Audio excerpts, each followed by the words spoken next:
और अब आपको हमारे देश की शान कश्मीर से ऐसी तस्वीरें दिखाते हैं जो आज से पहले आपने कभी नहीं देखी होंगी, क्योंकि कश्मीर की पहचान सिर्फ डल लेक नहीं है, कश्मीर की पहचान सिर्फ श्रीनगर नहीं है। आज जो हम आपको दिखाएंगे वो भी कश्मीर है। ये वो कश्मीर है जो अनदेखा कश्मीर है, अनजाना कश्मीर है। लेकिन कश्मीर के आखिरी गांव से देखिए हमारे संवाददाता की ये स्पेशल रिपोर्ट।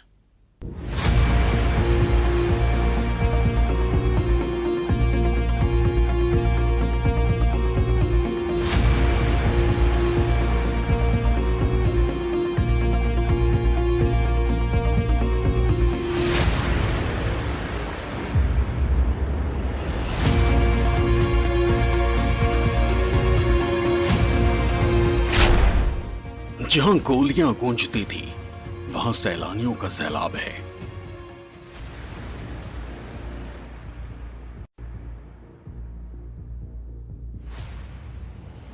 यहाँ पे हमारी बच्चियां स्कूल जाते वक्त मारी गई, हमारे बुजुर्ग मारे गए, हमारे घरों पे बम फेंके गए। ये अमन का, शांति का सेहरा जो है यहाँ की इंडियन आर्मी को जाना चाहिए।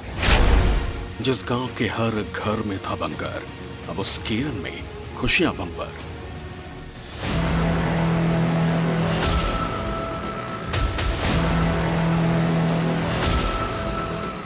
जैसे आसमान से बारिश होती थी वो इस तरह का ये गोलाबारी है जहाँ बिल्कुल जनाब, लेकिन बहुत आज अल्लाह का शुक्र है, अमन है जनाब।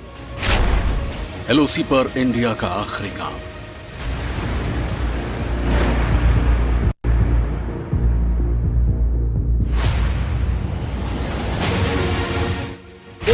उससे पहले फिर यहाँ पे बम ही फटते थे आर पार, बस और कुछ भी नहीं था, खुदा का नाम, मगर अमन से ही सारा कुछ है। कश्मीर को धरती का स्वर्ग कहा जाता है, जिसके बारे में आपने बहुत कुछ पढ़ा होगा, बहुत कुछ सुना और देखा होगा। लेकिन इस कश्मीर की पहचान सिर्फ डल झील नहीं है, कश्मीर की पहचान सिर्फ श्रीनगर नहीं है। आज जो हम आपको दिखाएंगे वो भी कश्मीर है। ये वो कश्मीर है जो अनदेखा कश्मीर है, जिसके बारे में अभी तक किसी को पता नहीं। ये वो कश्मीर है जो अनजाना कश्मीर है।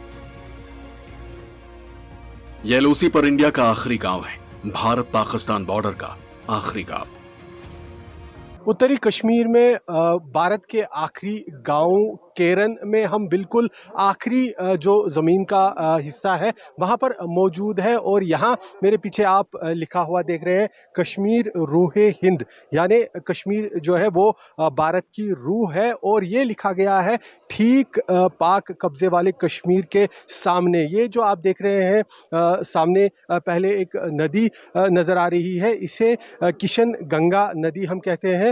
पाकिस्तान में इसे नीलम नदी कहा जाता है। और उसके बिल्कुल नदी के साथ में जो आप देख रहे हैं ये पाक कब्जे वाले कश्मीर का इलाका है। कितने नज़दीक हम हैं उसका अंदाज़ा आप लगा सकते हैं। तस्वीरों में देख कर के तस्वीरों में साफ नज़र आ रहे हैं, वहाँ पे लोग एक जगह से दूसरी जगह चलते हुए दिखाई दे रहे हैं। कुछ घोड़े हैं, साथ में कुछ कामकाज भी हो रहा है। साथ में जो फ्लैग्स वहाँ पर दिख रहे हैं ये पाक कब्जे वाले कश्मीर और पाकिस्तान के जो फ्लैग्स है वो भी साफ साफ दिखाई दे रहे हैं। और इस के बिल्कुल सामने मैं केरन के ज़मीन के जिस हिस्से पर मौजूद हूँ ये केरन कुपवारा इलाका है। और ये आखिरी गांव है भारत की तरफ। यहाँ पर ठीक पाक कब्जे वाले कश्मीर के सामने ये स्पष्ट कर दिया गया है कि कश्मीर जो है वो पूरे देश की रूह है, भारत का रूह है। 370 की बेड़ियां टूटने के बाद पुराने कश्मीर से लेकर नए कश्मीर तक का सफर खुशनुमा है। अनुच्छेद 370 की वजह से ऐसे कानून लागू थे जो इस इलाके को लोगों से दूर कर रहे थे। कुछ मुट्ठी भर लोगों का विकास हो रहा था, लेकिन एक बड़ा वर्ग कहीं दूर पिछड़ा खड़ा था। हाशिए पर खड़े वो लोग जिनकी पीढ़ियां कश्मीर में खप गईं, लेकिन अब वो नया कश्मीर देख रहे हैं। यहाँ पे हमारी बच्चियां स्कूल जाते वक्त मारी गई, हमारे बुजुर्ग मारे गए, हमारे घरों पे बम फेंके गए। लेकिन हम इंडियन आर्मी के बहुत शुक्रगुजार हैं जिन्होंने हमें हौसला दिया, हौसला अफजाई की और हमारी आन मान शान के साथ रहे। और हम इंडियन आर्मी के और सिविल एडमिनिस्ट्रेशन के बहुत शुक्रगुजार हैं।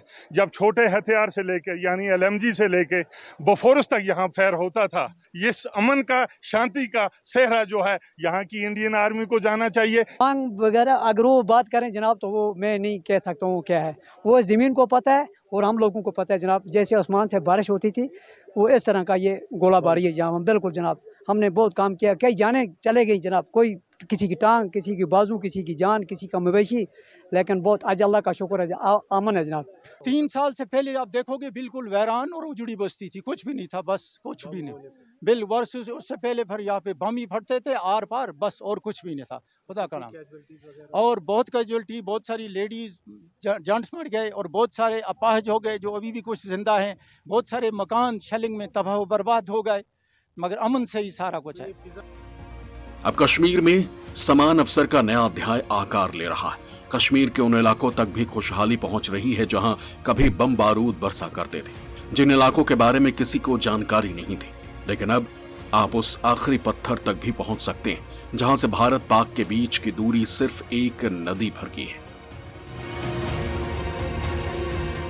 उत्तरी कश्मीर के कुपवारा इलाके में हम इस समय केरन इलाके में मौजूद है, जो नियंत्रण रेखा से सटा हुआ आखिरी गांव यहाँ कश्मीर घाटी में है। और केरन की अलग अलग तस्वीर हम आपको दिखा रहे हैं, लेकिन अब इस समय में जहां पर मौजूद हूं ये कह सकते हैं कि नियंत्रण रेखा का आखिरी छोर है, क्योंकि जिस पत्थर पे मैं खड़ा हूं इसके बाद ये किशन गंगा नदी शुरू होती है, जो LOC है, पाक कब्जे वाले कश्मीर और हमारे कश्मीर के बीच में। ये आप तस्वीरों में आप पाक कब्जे वाले कश्मीर की तस्वीरें देख पा रहे हैं। वहाँ जो है लोग साफ साफ दिखाई दे रहे हैं, वेव करते हुए लोग दिखाई दे रहे हैं। और ये आप देख सकते हैं हाथ हिलाते हुए कुछ लोग वहाँ पर देख सकते हैं आप। उत्तरी कश्मीर में सीमावर्ती इलाकों को जनता के लिए खोल दिया गया। केरन, गुरेज, तंगधार, माछिल और बांगस जैसे क्षेत्रों को अब नए पर्यटन स्थल के रूप में देखा जा रहा है। इसलिए अब आपको दिखाते हैं भारत का पहला पोस्ट ऑफिस, जो आजादी से पहले का बना हुआ। उत्तरी कश्मीर के कुपवारा इलाके में हम नियंत्रण रेखा के बिल्कुल आखिरी पॉइंट पर खड़े हैं और यहाँ मेरे पीछे आप देख रहे हैं देश का पहला पोस्ट ऑफिस यहाँ पर है, यानी जो यहाँ से शुरुआत होती है, क्योंकि इसके पहले नियंत्रण रेखा है, उसके बाद नियंत्रण रेखा के कुछ कदम के बाद ही ये पहला पोस्ट ऑफिस यहाँ पर भारत का बना हुआ है। केरन पोस्ट ऑफिस इसे कहा जाता है, तस्वीरों में आप देख रहे हैं। और ये केरन इलाका जो है इसके बिल्कुल कुछ ही कदम की दूरी पर ये नदी जो आप देख रहे हैं बीच में किशन गंगा नदी बह रही है, और यही किशन गंगा नदी यहाँ पर नियंत्रण रेखा है। और नियंत्रण रेखा के बिल्कुल पहले ये आप देख सकते हैं लिखा हुआ है line of control Keran, first post office of India, Bharat का पहला पोस्ट ऑफिस। और यहाँ जो मार्किंग दी गई है, यहाँ से जो दिल्ली है 930 किलोमीटर है, जयपुर उसके बाद 1171 किलोमीटर, इसी तरह से जो मुंबई 2307 किलोमीटर है, सारी जानकारी दी गई है। लेकिन जो LOC के उस पार के इलाके हैं उसके बारे में भी जानकारी यहाँ पर रखी गई है। Karachi 1755 kilometre, Lahore 740 kilometre, Peshawar 474 kilometre, और सबसे नज़दीक जो है यहाँ मुजफ्फराबाद पड़ता है, वो 245 किलोमीटर दूर है। उसके बाद एबोटाबाद, मुरी मुजफ्फराबाद का इलाका, इस्लामाबाद 407 किलोमीटर का है। और लोग पर्यटक अब इस इलाके में आ रहे हैं, जहां कुछ साल पहले तक यहाँ कोई भी दूर दूर तक नज़र नहीं आता था। केवल यहाँ पर फोर्सेस की डिप्लॉयमेंट रहती थी, सेना के जवान केवल यहाँ पर दिखाई देते थे, जो उस पाक कब्जे वाले कश्मीर से कश्मीर घाटी के अंदर घुसपैठ करने वाले मिलिटेंटों पर नज़र रखते थे, कड़ी नज़र उन पर होती थी। केवल उन फोर्सेस की तैनाती इस इलाके में होती थी, लेकिन अब फिजा बदल चुकी है। पहाड़ियों और नदियों के लुभावने दृश्यों के साथ केरन घाटी को अडवांचर पर्यटन स्थलों के रूप में पहचान मिल रही है। जगह अब तक अछूती थी, लेकिन अब इसे अनमोल बनाया जा रहा है, क्योंकि ये पाकिस्तान के इतने करीब है। फिलहाल इन इलाकों में होटल तो नहीं है, मगर लोकल लोगों ने अपने घरों को गेस्ट हाउस और होम स्टे बना दिया। किशन गंगा के नदी के किनारे पर यहाँ केरन में ये कैंपिंग साइट है, जो पर्यटकों के मुख्य आकर्षण का केंद्र इसलिए बनी रहती है, क्योंकि यहाँ इन कैंप्स में पर्यटक बैठकर सामने का जो नियंत्रण रेखा का नज़ारा है वो देखते हैं, क्योंकि सामने जो किशनगंगा नदी बहती है ये नियंत्रण रेखा है और उसके बाद पाक कब्जे वाला कश्मीर। और आप देख सकते हैं तस्वीरों में पर्यटकों की जो भीड़ है वो लगातार यहाँ पर देखने को मिल रही है। पर्यटक काफ़ी तादाद में इस जगह पर पहुँच रहे हैं। हालांकि अमन इस इलाके में लौटने के बाद पिछले वर्ष ही सेना और प्रशासन ने इस इलाके में पर्यटन शुरू किया था, लेकिन उसके बाद धीरे धीरे पर्यटकों की तादाद बढ़ने लगी। पिछले साल कम पर्यटक आए और इस वर्ष पर्यटकों की काफ़ी अच्छी तादाद केरन के इस नियंत्रण रेखा के इलाके में पहुंच रही है। पिछले साल से टूरिज्म का हो रहा है सर, ये हो गए लगभग 8-9 महीने हो गए इसको टूरिज्म को। पिछले साल कम लोग आते थे, लेकिन इस साल अच्छा मतलब हमारा अच्छा ही काम चला। क्या काम है? हम यही टेंट देते हैं सर रेंट पे, और हमने होम स्टे भी रखे हैं, रूम भी रखे हैं, और ये खाने पीने का भी सब सर जो भी मतलब चाय पानी सब है वो सब मिलता है। पिछले 2 साल से अधिक समय से भारत और पाकिस्तान के बीच नियंत्रण रेखा पर बंदूकें खामोश हो गईं और इन शांतिपूर्ण सालों के बाद जम्मू और कश्मीर सरकार ने पर्यटन विभाग के साथ मिलकर LOC के करीब कई क्षेत्रों को पर्यटकों के लिए खोल दिया है।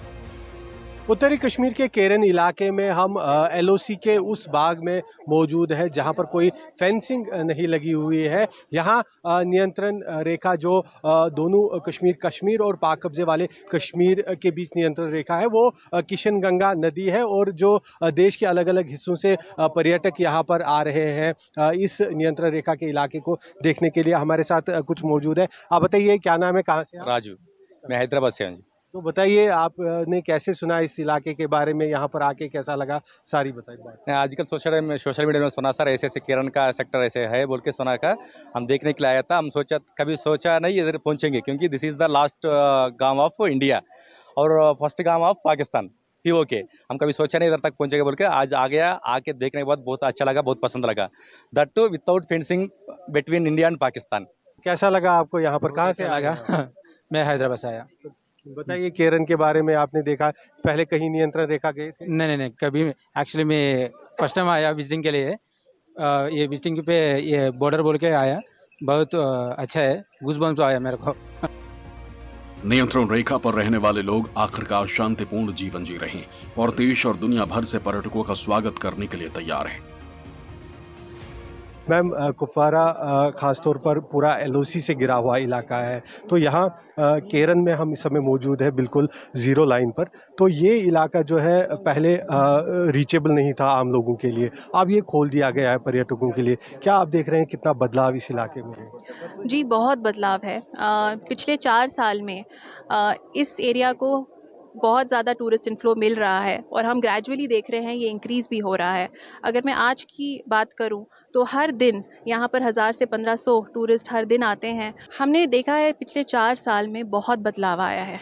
एक जब शांति होती है, जब पीस होता है, तो जो जितने भी हमारे सेक्टर्स हैं और डेवलपमेंट को होने का एक प्लेटफॉर्म मिलता है, बढ़ने का प्लेटफॉर्म मिलता है। और यही एक कारण है कि आज बॉर्डर टूरिज्म जो केरन का है वो आज की डेट में इतना बढ़ चुका है, और आगे भी हम एफर्ट्स करेंगे कि बढ़े। और जैसे कि आपने कहा, यहाँ पर लोकल पॉपुलेशन इसका सबसे बड़ा गेन, जो सबसे बड़ा गेन है वो लोकल पॉपुलेशन को ही होगा।